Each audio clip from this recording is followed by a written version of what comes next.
Hi, I'm Femi OK, and you're in the stream. Today, 1 year on, has the world forgotten about the kidnapped Chibok schoolgirls? Our digital producer Malika Bilal has been following what's happening online. Malika? Thanks, Femi. Well, it certainly seems like people may have forgotten, judging by Twitter mentions of that once viral hashtag, Bring Back Our Girls. Well, the girls were kidnapped on April 14th, and the hashtag only started to gain momentum at the end of the month. In May, it had more than 4 million mentions as world attention focused on the plight of the girls. But the following month, it took a drastic dip, with its lowest point in November at 56,000 mentions. And now in 2015, it's nowhere near where it was, with only 25,000 uses in the first week of April. We'll be discussing the hashtag and the missing Chibok girls throughout today's show. And remember, you can share your thoughts using hashtag AJStream.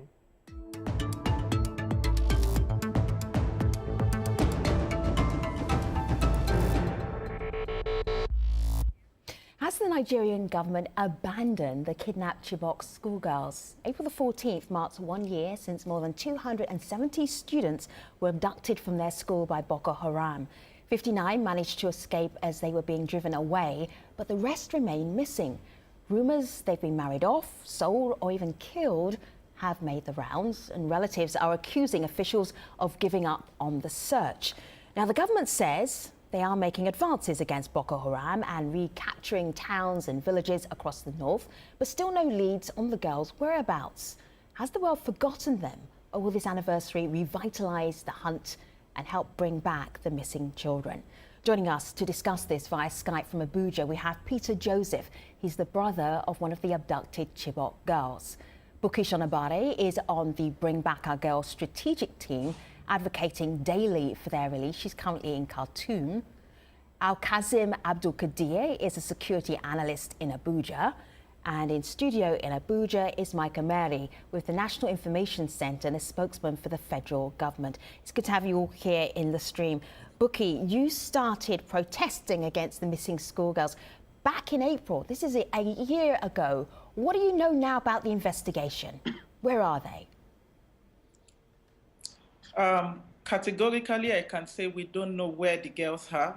We can't give any confirmation as to the current situation of things as it relates to the abducted Chibok girls. It's one of the things that we kept asking for, that we wanted regular information as it relates to the girls. We've seen how other countries across the world handle such situations where there is constant information that is put out there as to abductees of this nature. And here we are talking about over 219 girls that are still missing. So even though I have been part of the campaign right from the beginning, I cannot tell you categorically that I know where the girls are. Neither can I tell you categorically the current situation of things as it relates to those abducted girls. Right. Mike, can you help us out with some of that information? You're speaking on behalf of the current Nigerian government. I have seen reports sporadically that the government knows where the girls are. They're about to get them, they're coming back, and so on and so forth, but no girls have appeared yet. What do you know about where they are? Well, thank you very much. First, the government never abandoned its citizens. The government of Nigeria will never do so. About the girls, the government of Nigeria has set up the National Information Center that briefs Nigerian public weekly on the activities, on its activities and the efforts of its troops in the fight against insurgency in the northeast and other parts of the country. Yeah, of course, there was once a time when the Chief of Defense Staff mentioned knowing the whereabouts of the girls within a general mission area where operations are currently ongoing to ensure that they are found. And Mike, have you given up? Have you given up actually finding them? Have you given up finding them? Mike, have you given up finding them? Of course not. Of course not. The government of Nigeria will not give up on the search for its citizens. Right. It has concentrated troops. It has acquired equipment and technology. They have, even yesterday, there were reported cases of the capture of towns within the general area that the girls were suspected to be hiding. I mean to be kept. Right. I want to assure you, the government of Nigeria will not abandon the search because we have not gotten to the end of it, and we are not retaking all the areas that Boko Haram had established presence. But to we Buki's cannot point, categorically say anything and cannot conclusively. so you don't know where they are? Yes. You don't know where these schoolgirls are? That's what you're telling us. Why you readjust your... Sorry? You don't know where the girls are? Is that what you're telling us? The girls are suspected to be within a general mission area, and that is where the troops are working hard now. The effort is not just within Nigeria, but even from across our borders. Our neighbors have reinforced their own capacity and capability by blocking. So Mike, I'm hearing escape lots of routes. words, but I'm not hearing anything about we know they're the area here. that they have been suspected to be at. Until that is done. Yeah, right. Okay, so that's a long version of we don't know. Malika? Right, well, online you are hearing, and we are hearing, of course, from Nigerians who hear these government statements, but they aren't assured. So this is Habiba, who just tweeted in saying the government sincerely did nothing, but a group of dedicated individuals behind the hashtag Bring Back Our Girls kept their memory alive for 364 days. And another person picks up on that thought. And Peter, this person writes in saying the loss of these girls caused a realization of how unsafe we were. And without that hashtag, Bring Back Our Girls, Nigerians would have forgotten. As the brother of someone who was abducted, what did you think about that hashtag and its momentum and then its falling off? Yeah, I believe if it's not because of the Bring Back Our Girls group, the whole issue would have been forgotten. As earlier, when these girls were abducted, the Nigerian government even did not believe something like that has happened. It took them 19 days to set up a committee to investigate if really abduction took place or something. So if it were not because of the Bring Back Our Girls group, I'm sure the issue would have been forgotten. Tell us about Elizabeth, your sister. She's one of the missing schoolgirls. If I look here on the Bring Back Our Girls Facebook page here, you see all of these young women who are missing. One of them is Elizabeth, your sister. What can you tell us about her? Yeah, Elizabeth she is my sister. She followed me behind.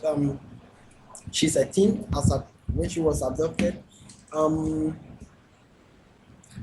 Though I didn't stay with her for a long time, but the little I knew about her is she is a hardworking girl. The last time I spoke with her on the phone was around March 20-something. That's the last time I spoke with her on the phone. She called me.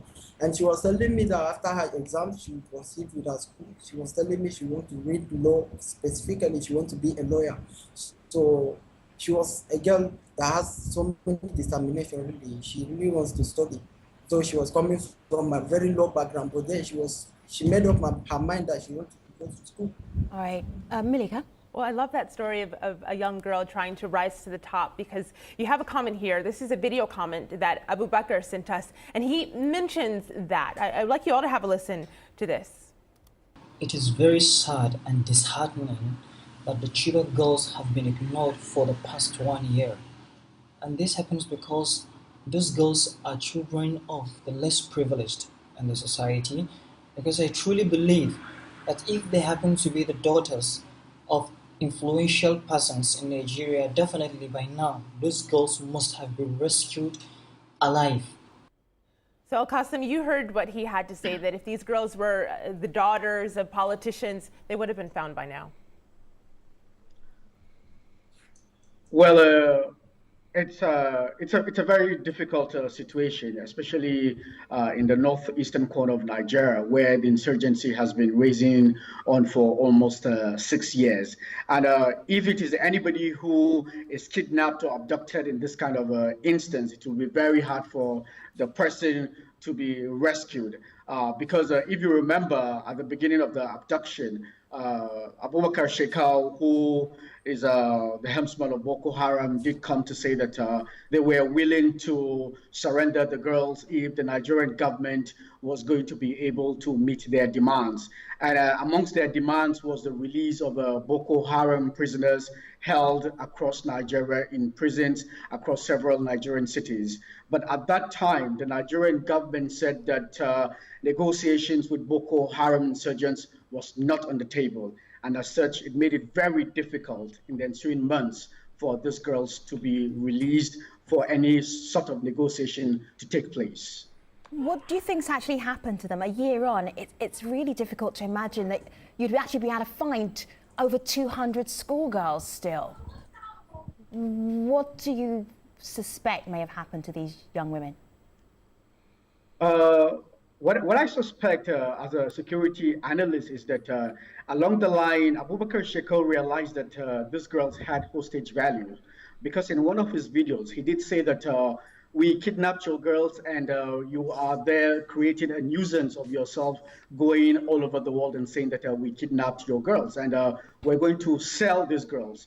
So along the line, he realized that the girls had hostage value, and he decided to hold on to them. And from back channel reports, we hear that some of them were married off to some of the insurgents, while some of them were used as minders in the camps, and some of them became Muslims and started learning the Quran, as some of the videos that were later released by them shows.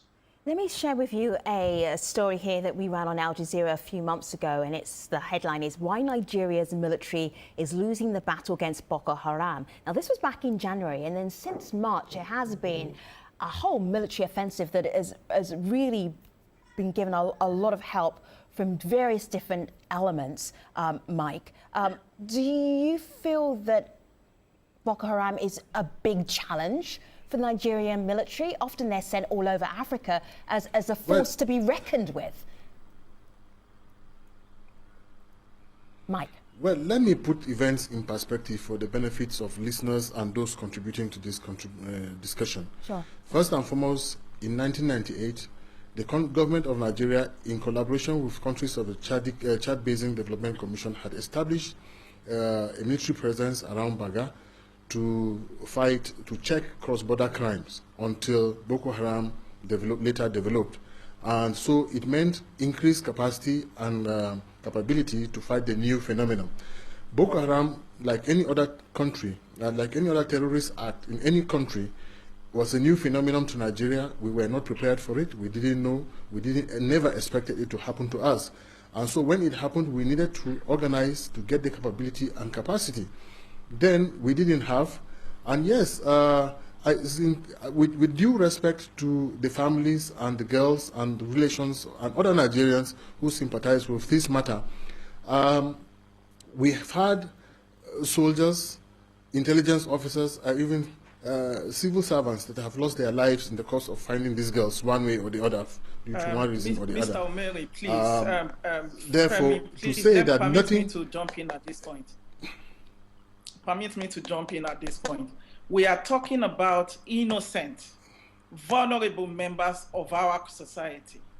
And this conversation, while we respect to the highest level every dead military man that has lost his life in the course of this battle, we are talking about vulnerable members of our society. We are talking about young girls, and the uncertainty that comes from the government quarters as it relates to the current situation of these girls is rather disappointing, and I'm sorry to say irresponsible.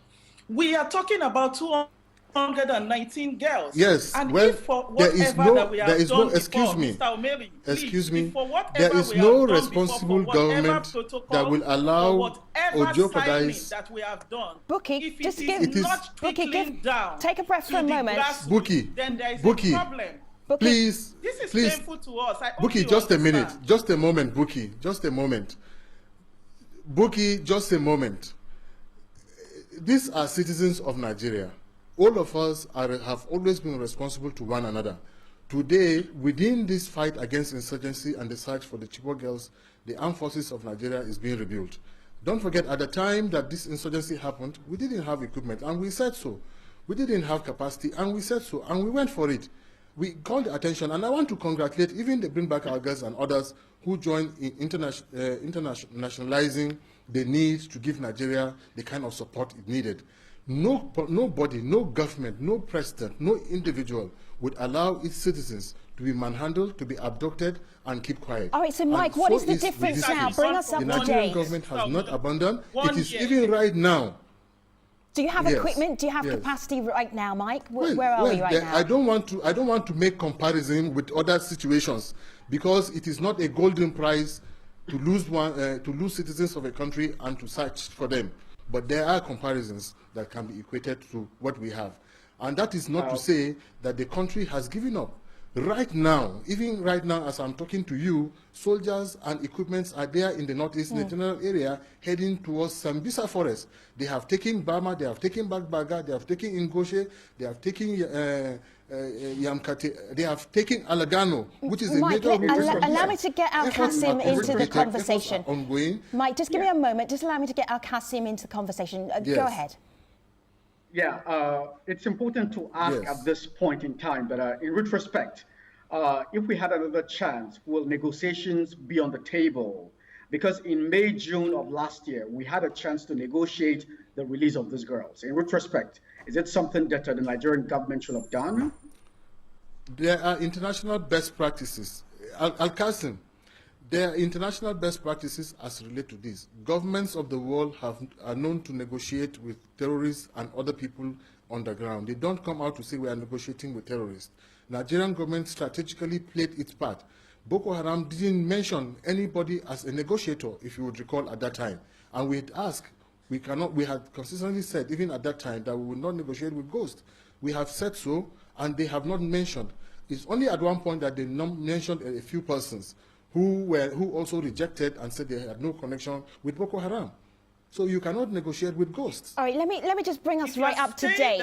Guess, let me just bring us right up to date. There's no point harping on about what happened last year, because now we're here and we still don't have schoolgirls.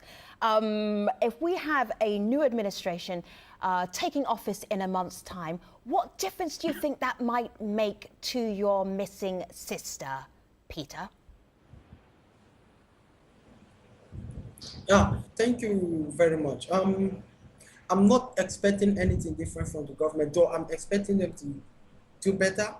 To me, the present government has failed by not bringing the girls, by not agreeing from the beginning that these girls were abducted. So I applaud the new government that is coming in to live up to its expectation, to protect its citizens, and to do all it could to bring the girls back. To me, this present government has failed us, has failed my parents, has failed my people. So I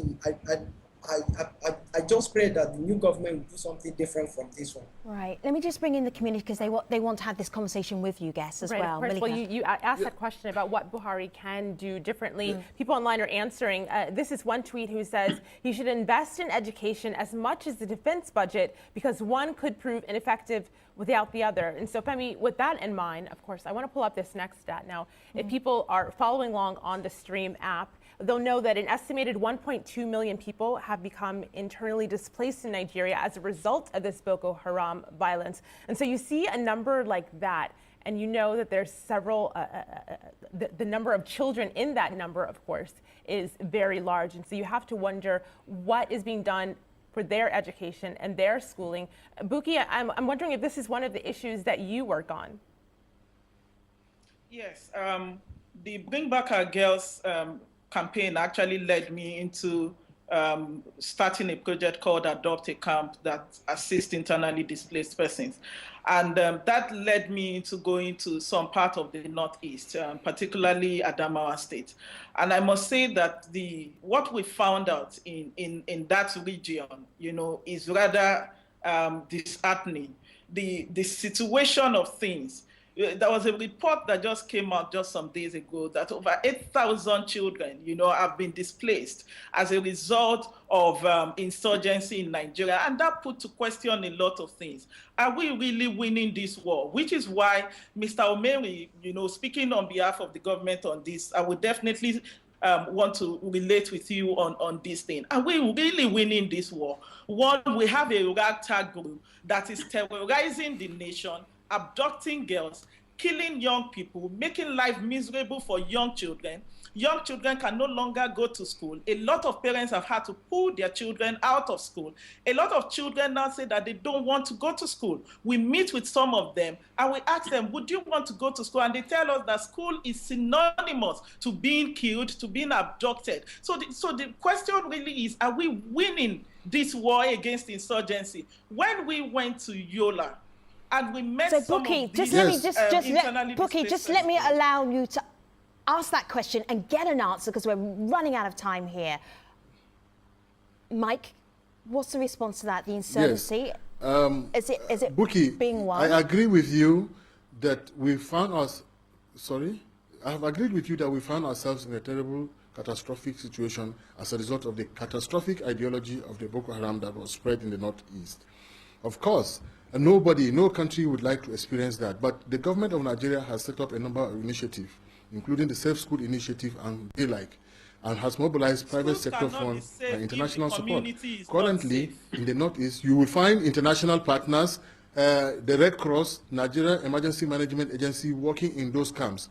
And even the areas that are being retaken by the Nigerian troops are being cleaned up with a view to ensuring that people go back to their schools.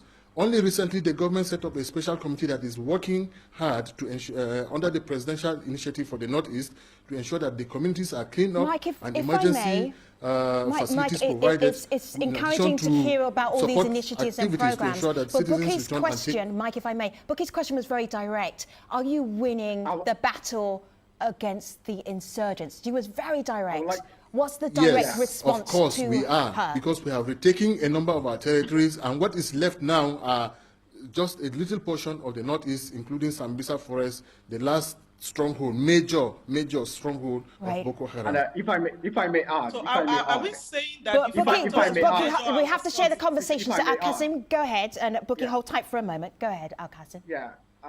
If I may add to Bookie's question, is Nigeria winning the war against the insurgency? At the last count, the Nigerian army in the last 7 weeks have been able to retake more than 40 towns and villages. But what remains now is the rebuilding of intelligence infrastructure and also sustaining the peace and ensuring that people don't get killed on a daily basis. So I will say that there's a remarkable development from what it was a couple of months ago. Right. Let me show everybody something. This is part of the Bring Back Our Girls campaign, and if you go online and you follow Bookie on Twitter, you will see her every day relentlessly reminding us how many days have gone by since the Chibok schoolgirls have gone missing. Have a quick look at this. We didn't do all of them, but we caught some of them right the way up till the present day. There'll be one more on the actual anniversary as we mark this 1 year anniversary. For you, Bookie, and for your colleagues who are fighting this campaign and trying to remind people, what is it that you want to leave us with as an international community? Just very briefly, what should we remember on this anniversary? We need to revive this conversation. We need to bring back this issue to the front burner. I appreciate the fact that the federal government, through the military, we are retaking our communities. It is a strong effort that is being done. Thank you to the federal government. But success to us means when those girls are brought back. We cannot really determine the winning against insurgency if we don't have the Chibok girls being brought back. So we need to understand that it's a factor for measuring success, and that must be done urgently. So when the girls are back, that's when your campaign has been successful. Malika, let me just leave the last word with you before we go to the post show. Right. What is it? I'll leave you with this tweet from UNICEF, actually. They have a big campaign out. This is a tweet that says Nigerian children like Sally, who's 10, drew this picture, losing out on their childhoods. And of course, Sally is not the only one. You can see the picture there. And the hashtag they're using is Bring Back Our Childhoods. Now, all of our guests are coming to the post show at stream.aljazeera.com. You can join them there as well. But before we head there, we turn to the United States. This is for our next conversation, where last week amateur video caught the fatal shooting of an unarmed black man at the hands of a white police officer. So in our conversation, we will be asking, who polices the police? Until then, see you online. Thanks for watching.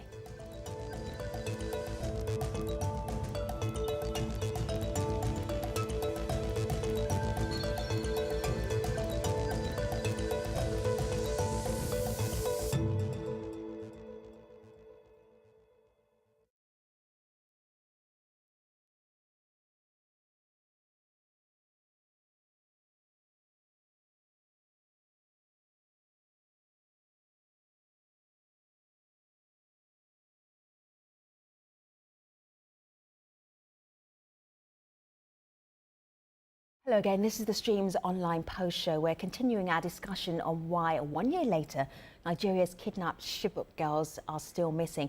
Mike Mary is part of our conversation. Mike, you are very popular online right now as we're having this conversation, or perhaps very unpopular. People want to talk to you quite a bit. Malika, can you give Mike a sense of what people are saying? They definitely have a lot to say, and so of course they're using the NOA_Nigeria Twitter handle. This is one of the comments that came in. This is from someone who says, "Are you saying," referring to you, Mike, "that recapturing places is the primary effort and not the recovery of the Chibok girls?" And there are several others who are asking that same question. So hello again, this is the Stream's online post show. We're continuing our discussion on why 1 year later Nigeria's kidnapped Chibok girls are still missing. Mike Mary is part of our conversation. Mike, you are very popular online right now as we're having this conversation, or perhaps very unpopular. People want to talk to you quite a bit. Malika, can you give Mike a sense of what people are saying? They definitely have a lot to say, and so of course they're using the NOA_Nigeria Twitter handle. This is one of the comments that came in. This is from someone who says, "Are you saying," referring to you, Mike, "that recapturing places is the primary effort and not the recovery of the Chibok girls?" And there are several others who are asking that same question. So, Mike, I'll give you a chance to respond. Is one a higher priority than the other? That is totally unrealistic, unless the higher priority of the government of Nigeria is the rescue of Chibok girls and all of its citizens that may have found themselves in any form of captivity or adoptive situation. Winning territories is part of the effort, because the girls, the territories that are being taken were the areas that these people had lived before, were living and enjoying their livelihood. And in fact, the military operations are taking place within the general mission area, where some of the abductees are suspected to be held. So unless you take back the territories, unless you comb the entire area, you cannot find what is missing, and that is what is ongoing at the moment. So it is not just about retaking territories. It is more about finding our beloved citizens that are missing as a result of the actions of terrorism and terrorists. Al-Kazim, what do you think will be the difference between the handover of power from one administration to another administration? I know that President-elect Buhari ran on security for the North, security for Nigeria as one of his campaign promises. What do you think might change in the next few months? One important thing is that President-elect General Muhammadu Buhari is a former Nigerian Army general, and he has experience in fighting insurgents, because when he was a GOC in Jos Plateau State, he actually chased Chadian insurgents into their own territory. So it is on this premise that he actually ran for presidency as a strong man, as somebody who will rebuild the Nigerian army.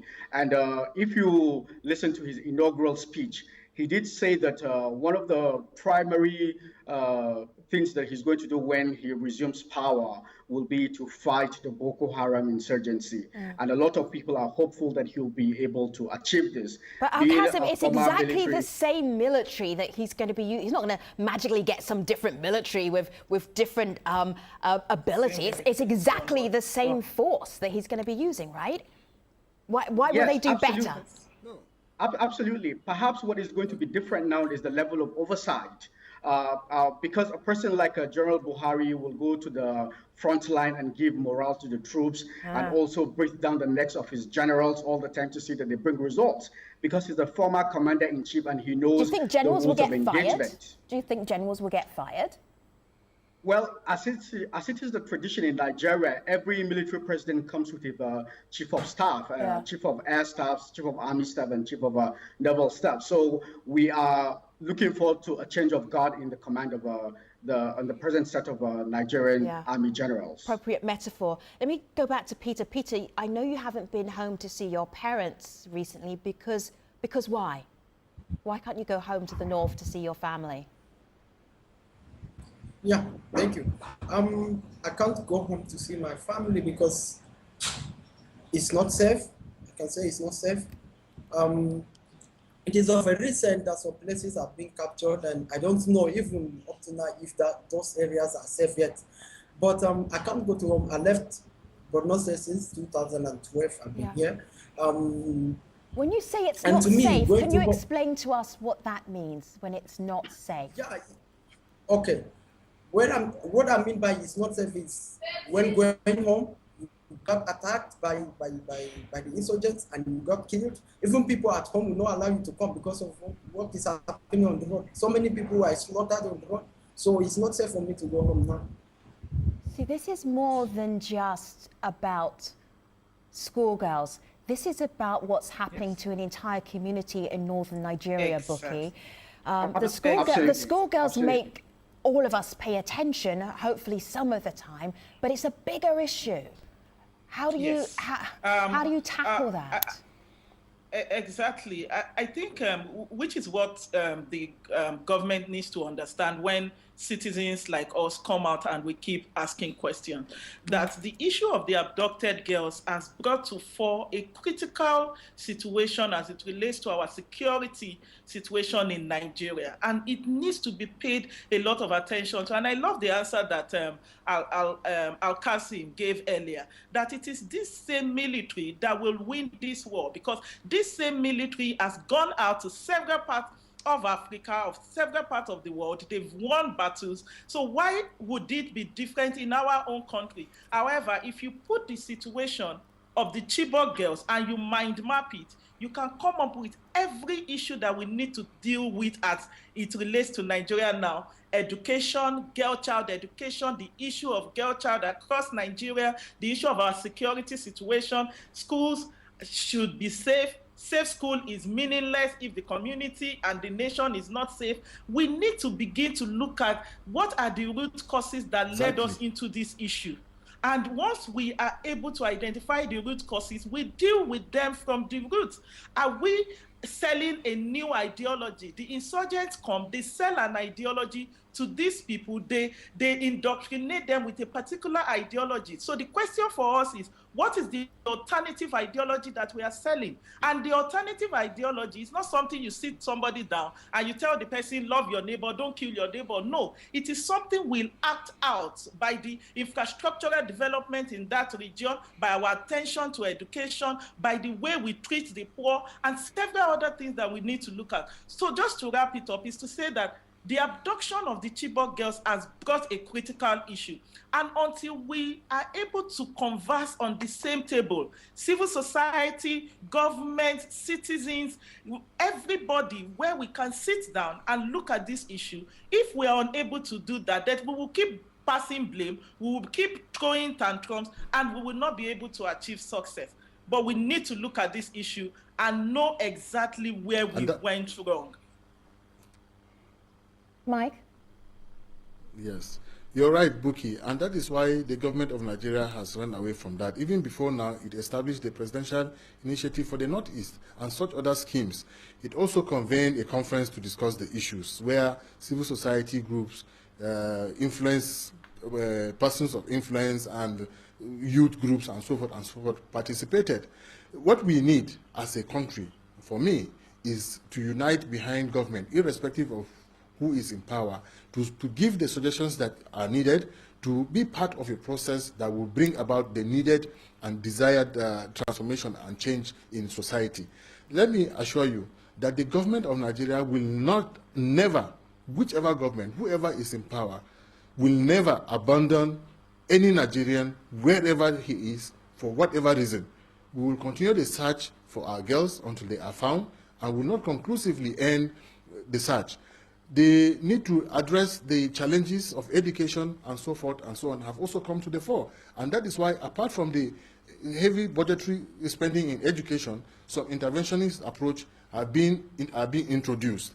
And that is, again, why we have such schemes for the first time, with the commendation even of world bodies, that Nigeria is able to mobilize internal funds to solve some of these problems. And credible people like Jonathan Danjuma, among others, have been selected to be part of the management of these resources, including persons from the civil society, which I'm sure Al-Qasim is one of them, and so forth. And so it is not an us versus them. What I want us to realize, it is our problem, it is our solution. These are our people, these are our citizens, our children, who have capacity to contribute to the growth of this country one way or the other, and they need to be catered for, whether through education, the provision of infrastructure and services, and so forth and so on. This must be part of any Marshall Plan to rescue this country, and these are the things that have come to the fore, even as a result of this, the insurgent action. And of course, yes, it also encouraged the government to begin the process of rebuilding the army. Nigeria's army is one of the most professional army. And like I said, it was challenged because it never prepared for terrorism. No country ever prepared for terrorism. And as at the time it happened to us, even the greatest countries, some of the greatest countries in the world, when it happened to them, they had to step back to know what to do. Mike, take a pause for a moment because we have a community who wants to have a conversation with you as well. Hold tight for a second. Malika. Well, Peter, our community is bringing it back to girls like your sister. Okay. And so, of course, we have an international community. So I want to play a comment from a Nigerian who's actually in Canada, and she has a message for families like yours. So have a listen to Hawa. It's a very sad memory that a year has passed, and it's disheartening that our girls are still in captivity of Boko Haram, and the government lacks conscience about it.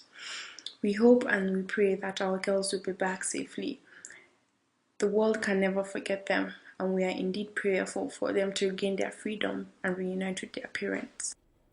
So, Peter, you hear that support from around the world. Are you feeling as much support and solidarity from Nigerians at home? Yeah, thank you very much, Hawa. I really appreciate that. Of course. Yes, Peter, go ahead. I really thank you. Yes, there are a lot of support from so many Nigerians, especially the Bring Back Our Girls group. I really thank you for them. We don't know what to say, but then in Nigeria, a lot of people still do not believe that this can really happen, because I've met a lot of people who even told me that it's a scam. So though we know there are people who believe it happened, really thank you very much for tweeting, for talking about it, and the rest. But I really want to say this clear and to make it clear to everyone that these girls are kidnapped. To those who thought it's a scam, I want to let them know that it's real. My sister is there. It's not a story or a scam or something. So please, we really need their support. We need their support to talk about it, to put pressure on the government to do it needful for us to rescue these girls. Thank you. Peter, do you think you'll see Elizabeth again, Elizabeth, your sister again? Yeah, I believe I will see her again. Even if Nigerian government cannot do it, I believe God can do it for us.